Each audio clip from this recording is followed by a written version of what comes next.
The customer brought their vehicle in, reporting that the check engine light was on. I began by connecting a scan tool to diagnose the issue and found the code P0455, Evaporative Emission System Leak Detected, large leak.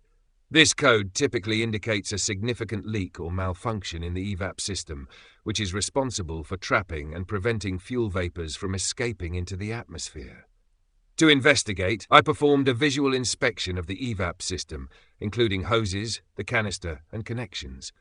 I found no visible damage, loose connections, or other concerns. Using the scan tool, I commanded the EVAP system to seal by closing both the EVAP Purge Solenoid valve and the EVAP Vent Solenoid. Next, I connected a smoke machine to the system to check for leaks. While there were no external leaks visible, the smoke machine showed a loss in pressure, indicating an internal issue within the system.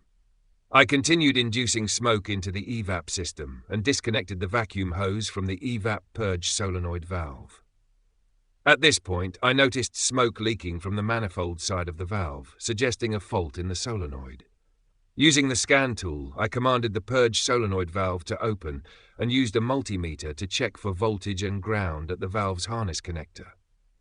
Both voltage and ground were present, confirming that the valve was receiving the correct electrical signals. With the key off, I disconnected the EVAP Purge Solenoid valve connector and used a multimeter to measure resistance across the solenoid terminals.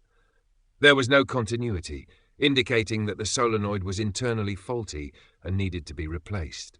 After diagnosing the issue, I replaced the faulty EVAP Purge Solenoid valve with a new one.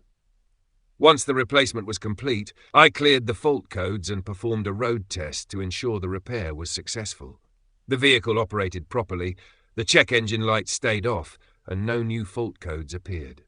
In controlling fuel vapor flow within the EVAP system, a faulty valve can cause pressure losses, trigger fault codes, and lead to increased emissions.